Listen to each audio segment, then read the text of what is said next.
Bienvenidos una vez más a Conversaciones by 360. Yo soy María Emma Jiménez, directora de 360 Radio.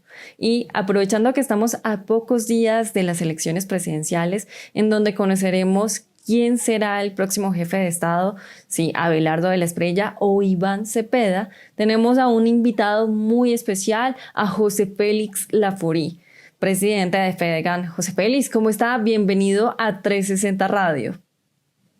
Pues muchas gracias por la llamada. Creo que estamos en un punto bien importante de los hechos que se están dando en la política colombiana. Así es, José Félix. El próximo domingo 21 de junio, Colombia conocerá quién será el siguiente presidente del país. Y para comenzar esta entrevista, yo quisiera preguntarle sobre ese respaldo, ese apoyo que ustedes anunciaron recientemente a la candidatura de Abelardo de la Espriella. ¿Cuáles son esos motivos, esas razones por las que ustedes decidieron apoyar a este candidato y pues por qué van ustedes a salir a votar por él el próximo domingo 21 de junio? Pues mira, nosotros, y a propósito de una columna que escribí hoy, siempre hemos votado como ganaderos por el desarrollo del campo y por la paz. Incluso traje a colación viejas frases mías escritas en el año 14, cuando nos tocó la reelección de ese funesto gobierno que fue el gobierno del presidente Santos. Y evidentemente hoy decimos lo mismo que decimos en aquella época. A nosotros lo que nos interesa fundamentalmente son los temas relativos a la seguridad. Nos interesa que nos respeten la legítima, puesto que nos interesa muchísimo que haya bienes públicos, que es lo que más hace falta en el campo. Yo llevo acuñando más de 20 años una frase que con ella me gustaría que conversáramos. La paz de Colombia pasa por el desarrollo del campo. Si no hay desarrollo rural, nunca va a haber esa supuesta paz que pretenden hacer negociando con cuanto criminal hay, creyendo que sentándolos a la mesa, estos señores van a dejar de hacer lo que hacen en inmensas zonas del territorio colombiano, donde son los dueños de la minería ilegal, del narcotráfico, de la extorsión y de cuanta actividad ilícita hay. Y la pregunta que hay que hacerse es ¿por qué? Porque allá no hay Estado, allá no hay vías, allá no hay la presencia activa de ciertas instituciones que son claves para la vida en sociedad y especialmente lo que tiene que ver con el campo. No hay salud, no hay educación, no hay agua potable, no hay nada. Entonces, claro, frente a la ausencia de Estado, estos señores se adueñan del territorio con un costo gigantesco para quienes viven allá. Por consiguiente, yo llevo ya en Fedegan más de 20 años. Cada 4 años repito lo mismo, como un disco rayado, ¿no? Ahora, el candidato que por supuesto más se aproxima, más por lo menos siente, vive y entiende la problemática rural, es Abelardo de la Espriella. Ayer en la Junta Directiva de Fedegan, pues fue unánime. Ahí no hubo discusión de ninguna naturaleza. ¿Por qué? Porque mal que bien, pese a que nosotros hicimos un acuerdo sobre el tema de tierras con el gobierno, y debo admitir que pararon las invasiones que pretendían desde antes de posesionarse Petro. Usted recordará cómo entre el triunfo de Petro y la posesión de Petro empezaron a invadir fincas en todas partes. Parece que tuvieran un plan organizado Sí, sí, había y una articulado. denuncia importante. Denuncia, no. Denuncias. Había movilizaciones campesinas promovidas por sectores de izquierda para invadir la propiedad privada. Por fortuna, logramos un acuerdo con el gobierno y el acuerdo era muy sencillo. Usted quiere la tierra, pues se la vendo. Y se la vendo de acuerdo a lo que establece la ley hoy. Y así se hizo. El gobierno compró no tantas como quiso, pero por lo menos compró más de 36.000 hectáreas y ha entregado una cantidad muy importante de tierra, la mayor parte de ellas de la SAE, que eran tierras que habían sido eh, incautadas o el dominio extinguido del narcotráfico y se la están entregando a los campesinos, tema que nosotros desde FEDEAN respaldamos. En consecuencia, no era nada raro que el apoyo ayer en la Junta a la candidatura de Abelardo Lesprilla hubiera sido prácticamente unánime. José Félix, además de la seguridad, otro de los temas que a ustedes los preocupa bastante y que no los deja dormir es la conectividad. Precisamente ayer Colfecar mencionó que a lo largo de este año, en estos 5 primeros meses, de enero a mayo, se han presentado más de 300 bloqueos, un tema que pues afecta también no solo la distribución de los alimentos y diferentes productos, sino las ganancias de los diferentes sectores. Ustedes, ¿cómo ven a ambos candidatos en temas de conectividad, en sus propuestas? ¿Cómo los ven a ellos dos? ¿Qué análisis han hecho? La seguridad es un requisito indispensable, independientemente de la actividad que tú tengas. Si mañana bloquean una calle para que tú llegues a 360 radios, está frita.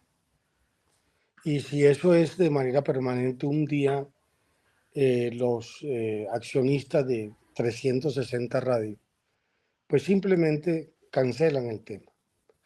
Cuando tú hablas de conectividad, estás hablando de la conectividad tradicional, que es la que pelea con FECAR, que además en estos días ha dejado un saldo de más de 1.800.000 millones de pesos de pérdida. O sea que estamos hablando de un tema crítico y evidente. Pero yo quiero ir más a fondo. Cuando hoy se usa la palabra conectividad, también se usa para hacer lo que tú y yo estamos haciendo hoy, que es una entrevista por radio. Imagínense, hay más de media Colombia, que es esa media Colombia donde no hay conectividad, que es donde están todos estos grupos haciendo de las suyas, donde no hay Estado. Pero ahora mire usted los que viven allá. Una familia que vive en la mitad de la nada, con unos niños en edad escolar, donde no van los profesores por mil y una razón. Si tuvieran conectividad, eventualmente ellos podrían informarse y estudiar a través de las redes. Hoy en día, la universidad virtual, yo tengo un programa con la Universidad Ariandina, bueno, yo no, FEDEGAN tiene un programa con la Universidad Ariandina y tratamos de capacitar en técnicos, tecnólogos, a gente de campo que está en la mitad de la nada, en Paz de Ariporo. Si ese señor que está viviendo en Paz de Ariporo tiene que venirse a Bogotá a estudiar en una universidad convencional, no tiene con qué, no tiene para el pasaje, no tiene cómo vivir en Bogotá, etcétera, etcétera. Entonces, el atraso, la brecha va a ser más profunda acá en ciudad. Esos son temas, por ejemplo, que la gente que vive en Bogotá o que vive en Cali o que vive en Medellín no tiene conciencia de eso. el profundo atraso que va a tener esa gente que está en esa otra Colombia, la Colombia profunda que se llama. Por eso yo sí creo que hay que apostarle a aquellos que están pensando en una Colombia segura, pero al mismo tiempo una Colombia que también mire hacia el campo y le dé aquellos bienes públicos que tú tienes y que yo tengo, porque de lo contrario estamos fracturando aún más la sociedad. Yo siento que la visión de la campaña de, de Abelardo de la Espriella tiene muchos más elementos de esta naturaleza que los que eventualmente ha planteado el candidato Cepeda. A mí lo que me interesa como presidente gremial, como le interesa a Nidia, que es la presidenta de Confecar, o como le interesa a cualquiera de los dirigentes gremiales, que el gobierno realmente permita que la actividad privada se desarrolle plenamente. Y donde hay más atraso, donde hay más necesidades, es el campo. José Félix, pero entonces lo que usted está mencionando es que las propuestas del candidato Iván Cepeda no son suficientes ni en términos de conectividad ni de seguridad, pero tampoco al campo colombiano, porque es que las propuestas para el campo colombiano del candidato de la izquierda son reparar comunidades desplazadas, apoyar organizaciones rurales, fortalecer los derechos de los campesinos, pero también acelerar la reforma agraria y fortalecer los derechos de los campesinos, de esta población, mientras que las propuestas del candidato de derecha, de Abelardo de la Espriella, son garantizar la seguridad en veredas y construir vías para aumentar la conectividad. En ese sentido, con lo que usted ha venido mencionando, el candidato Abelardo de la Espriella pues responde a esas principales preocupaciones que ustedes tienen, y Iván Cepeda no es suficiente, o bueno, las propuestas del candidato Iván Cepeda pues no son suficientes para ustedes. Claro que no es suficiente, le voy a explicar por qué. Porque una comunidad campesina en el Alto Baudó también necesitan vías, también necesitan internet. Es decir, Sí, sí, organizarlas no es suficiente. permítame. Incluso, mire, este gobierno con el que pacté un acuerdo, mi pregunta es, ¿qué tanto han beneficiado la asociatividad a nivel del sector rural? ¿Cuántos programas la Agencia de Desarrollo Rural ha hecho que haya impactado comunidades que están organizadas? Yo tengo más de 1.500 asociaciones de pequeños ganaderos desatendidas.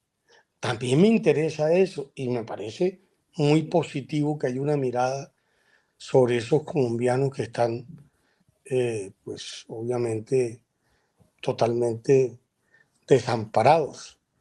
Pero repito, no es suficiente sin seguridad, sin vías, sin bienes públicos en las zonas rurales. Claro, y es que precisamente lo que muchos expertos han mencionado es que este gobierno lamentablemente no ha tenido como prioridad la conectividad, pero tampoco la infraestructura, y en consecuencia pues no se ha dado una inversión, lo que pone pues digamos que en líos el crecimiento del país. ¿Usted sabe cuántos kilómetros hay de vías terciarias? Más de 170.000 kilómetros de vías terciarias. Este gobierno no alcanzó a atender ni 2.000 kilómetros. Hizo Por algunas Dios. huellas en algunas zonas a través de la Junta de Acción Comunal. Eso quedó prácticamente en una política que se hizo explícita pero que no avanzó. Sí, claro, y es que precisamente el presidente Gustavo Petro ha dado señales en las últimas semanas de que busca estatizar aún más el control de las vías, pero es que si no ha habido inversión en infraestructura y en conectividad, pues ahí es donde entra pues una preocupación, porque esto impide pues el desarrollo y el crecimiento del país, ¿no? Mire usted, vamos a tener un niño.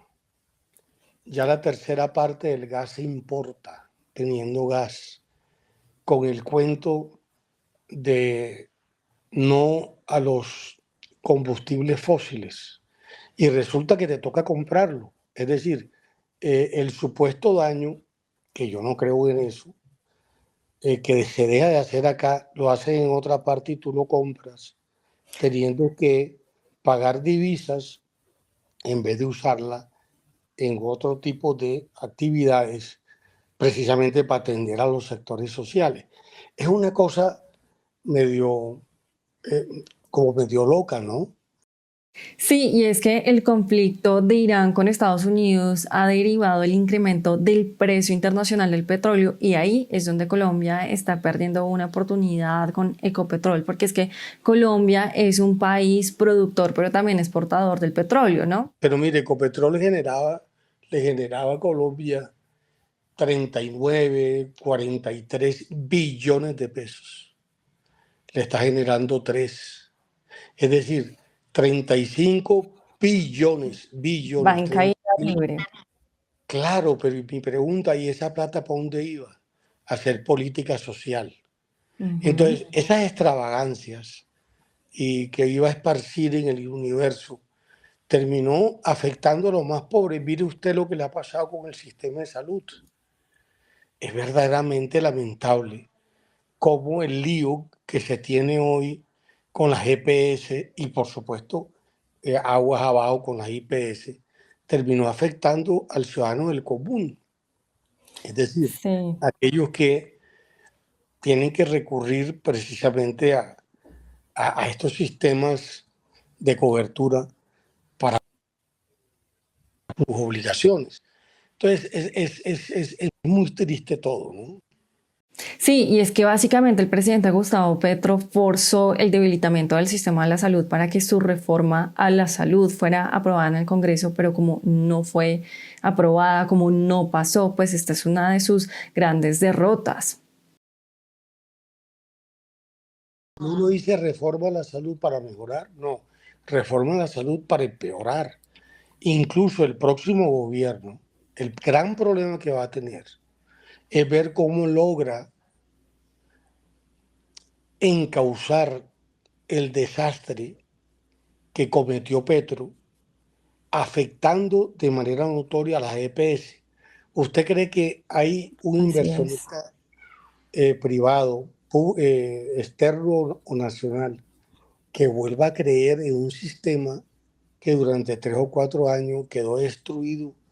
Mire, yo tengo, como ya estoy mayor, pues obviamente tengo una cosa que se llama apnea de sueño, que la tiene mucha gente. Ujú. ¿Sabe para cuándo me dieron una cita? Para agosto 27. Por Dios. Entonces, 3 meses. claro, agosto 27. Y yo no sé si en agosto 27 me la harán, ¿no? Pero además tengo otro problema, que si, por ejemplo, tuvieras recursos para poder pagar un médico privado, entonces la EPS no acepta el examen del médico privado. Entonces uno está atrapado en un sistema que lo que terminó fue afectando de manera notoria la salud de los colombianos. Y lo más preocupante es que el sistema de salud colombiano a nivel internacional era bastante reconocido. Habían muchos extranjeros que venían al país, estadounidenses, europeos, que venían a hacerse tratamientos porque pues el sistema de salud era bastante bueno. Y pues ahora usted lamentablemente también se convierte víctima de este desmejoramiento forzado. Eso es lo de menos. Imagínese usted, tuve un caso que logré solucionarlo con un artículo de prensa. Una funcionaria nuestra de más de 20 años tenía un problema auditivo muy complicado que ya le estaba afectando neurológicamente Sí. y tenía que compensar pues su contrato en mucho tiempo atrás. Pues llevaba 4 meses tratando de ir donde el especialista y no había podido. Por fortuna escribí el artículo porque ya la situación era crítica y compensar se interesó en el asunto y creo que o creo no, la operaron hace 4 días. Pero si Wow, no súper escribo el bien. artículo, pues simplemente esta señora pues pierde el oído y al mismo tiempo termina afectado. No me acuerdo cuál era la situación clínica de ella, eh, pero bueno, digámoslo, esa señora tuvo a un jefe, por decirlo así, que, que, que gritó, ¿no? Es decir, que escribió un artículo y lo hizo público. ¿Cuántos colombianos no tienen quien escriba un artículo en favor de otro colombiano que está atravesando una situación crítica? Muchísimos. Sí, José Félix, incluso el país vio como lamentablemente una madre murió mientras reclamaba medicamentos para su hijo. Pero bueno, yo quiero que retomemos el tema de la seguridad. Usted pues participó y aceptó la propuesta del presidente Gustavo Petro de estar en la paz total. Vimos pues como pues lamentablemente la paz total no hubo muchos avances, los grupos armados pues se fortalecieron en medio de estos ya casi 4 años y su esposa María Fernanda Cabal pues se opuso a que usted participara en esta paz total.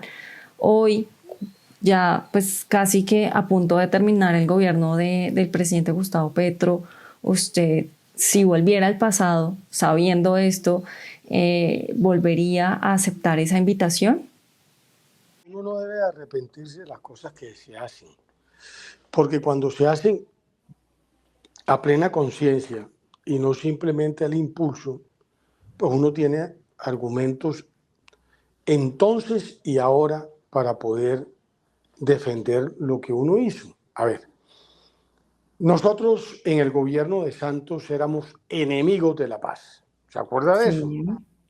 Bien, y como enemigo de la paz, el gobierno de Santos desbarató todo lo que se había construido desde Fedegan en favor de los ganaderos.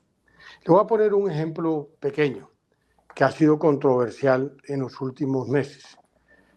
Todo lo que tiene que ver con guías de movilización de ganado, lo que tiene que ver con trazabilidad, que es lo que nos hace falta para poder llegar a los Estados Unidos, etcétera, etcétera. Eso lo destruyó primero el ministro Juan Camilo Restrepo Salazar y después lo destruyó el ministro Iragorri, que además fue un personaje que terminó robándose una cantidad de dinero, ¿no? Más de 4 billones de pesos malgastados para acabar con el gremio. Claro, como éramos enemigos de la paz, cuando me invita el gobierno a participar de un tema sobre el cual había escrito muchísimo diciendo al criminal simple y llanamente se le somete por la fuerza que el Estado tenga a través de sus propias instituciones, justicia, fuerza pública, etcétera, etcétera. Y lo acepté para demostrar varias cosas. Primero, que no somos enemigos de la paz. A nadie más que a los ganaderos nos interesa la paz. Porque usted, me imagino que vive en un entorno y se mueve en un entorno donde la precariedad en materia de seguridad no le afecta tanto. Pero piense usted un ganadero que está en Tibú o que está en el Putumayo, en Mocoa, ni siquiera en Mocoa, en Puerto Leguízamo. Entonces, claro, terminé pues obviamente aceptándolo. Y a la final, todo ese proceso me dio la razón. El criminal es criminal. El criminal que tiene un negocio absolutamente rentable no lo deja en una conversación. Hoy es más fuerte el ELN, hoy es más fuerte la disidencia, hoy es más fuerte la segunda Marquetalia, hoy es muchísimo más fuerte todos estos grupos que ahora tienen un nombre muy singular, como el Clan del Golfo, y que mire usted lo que pasó en las elecciones pasadas, donde hay criminalidad, ganó Cepeda. Entonces, claro, ese tipo de cosas no le es fácil para un ganadero, porque donde ganó y donde están ellos, hay ganaderos. Nosotros estamos en 1.105 municipios de los 1.122. Es decir, solo en 17 municipios no hay ganadería. Por consiguiente, para mí el tema de seguridad, el tema de paz es muy importante. Lo que pasa es que la paz se logra cuando uno cumple. ¿Qué le pasa a usted si no va a 360 radios todos los días a la hora de sus obligaciones laborales? Pues la retiran. Hay reglas de juego, empresariales, sociales y, por supuesto, hay reglas de juego que se desprenden del ordenamiento jurídico que dice que usted no puede matar, que usted no puede robar, que usted no puede sembrar coca y negociar con coca. Si usted le incumple, ¿qué es lo que tiene que hacer el Estado? No, pues garantizar los derechos, tienen que tomar medidas y acciones. Correcto. Entonces, los ganaderos, como le dije al comienzo, votamos por aquel que piense en términos de campo. Si piensa perder el campo, estamos ahí. Si no piensa en términos de campo, no podemos estar ahí. José Félix, usted estuvo pues participando en la paz total, como ya lo mencionamos. Usted, pues digamos que tuvo la oportunidad de ver de cerca el papel que tuvo Iván Cepeda, el candidato de la izquierda. ¿Qué lectura hace de él? ¿Cómo vio su desempeño? Es que Iván sí cree en eso, sí cree en el diálogo, sí cree que hay una forma de evitar que el criminal deje de cometer los actos que violan la ley. Y en ese contexto hace el mejor esfuerzo posible. Y lo hace, así me critiquen, lo hace con conciencia y con absoluta, como le diría, de manera muy reflexiva, ¿no? Sí. Yo no tengo frente a eso ningún tipo de reparo con respecto a lo que él hizo. Perfecto. ¿Y usted qué solicitud le haría al candidato Iván Cepeda si él llega a la presidencia, teniendo en cuenta que pues él no tiene el apoyo suyo ni de Fedegan ni del sector ganadero? Sí, yo creo que primero que mire el campo, ¿no? Debo además reconocer varias cosas. Cuando una ministra intentaba hacer cosas que iban mucho más allá de lo que habíamos convenido con el gobierno en materia de tierras, Cepeda fue un interlocutor válido para garantizar que las cosas se cumplieran de acuerdo a lo que estaba firmado. Entonces yo, por eso cuando a mí tratan de señalarme en cuanto a que soy o no amigo de Cepeda, yo debo decir una cosa, mire, en democracia tenemos que entender que hay opiniones que por diversas o diferentes que sean, tienen que ser entendidas en el marco de una democracia. Cepeda cree en unas cosas, yo creo en otras cosas, pero eso no me limita a mí para sentarme a conversar con Cepeda y para que Cepeda y yo podamos tener en algunos temas algún punto de coincidencia. En otros no, pero eso no implica. Entonces lo que hace la gente con esta entrevista que usted me hace es que quita, cuando digo en otros no, y deja solamente la coincidencia para hacer de este tema motivo de cuestionamiento, macartismo. Manipular la información. Es correcto, pero no me importa porque mire, no me da pena decir que ya yo soy una persona que ya cumplió los 70 años. Sí. Escribo, usted que es periodista, en el siglo, se llamaba entonces, desde el año 74, 75. Nunca he dejado de escribir. Por consiguiente, lo que yo pienso, lo que yo soy, no está en duda. Es decir, a estas alturas de mi vida, lo que tengo es pasado. Y ese pasado habla por sí solo. Entonces no me pueden inventar ahora que es que yo no sé qué cosa, que Cepeda, por ahí cogieron un diálogo que hice con José Manuel Acevedo y lo han reventado por todas partes. Entonces me dice la gente, oh, esto es verdad. Yo le digo, no sea tonto. Incluso otros ¿cómo se llama? Más que me cuestionan, me insultan, ¿no? Sí. Y de paso insultan a María Fernanda. Entonces le digo, no sea estúpido y busque la definición de estupidez. Entonces son estúpidos, poco de gente energúmena que cree que la gente no tiene derecho a pensar racionalmente, o por lo menos con algún nivel de razón, 400 años después de haberse muerto Descartes, que yo creo que no saben quién era Descartes. José Félix, muchas gracias por estar en Conversaciones by 360 Radio, un espacio en donde todas las voces caben, y hoy, pues que estamos a pocos días de las elecciones, pues es más que importante escuchar voces como la suya. Gracias por estar en 360 Radio. Gracias por la entrevista. José Félix, de nuevo, muchas gracias por aceptar esta invitación. Y a ustedes, la audiencia, recuerden seguirnos en todas las redes sociales, en X, Facebook, TikTok, Instagram, YouTube, por supuesto, y síganos en nuestro canal de WhatsApp, en donde les estaremos enviando todas las actualizaciones de las noticias más importantes del día en temas políticos, económicos, empresariales y coyuntura nacional, pero también internacional.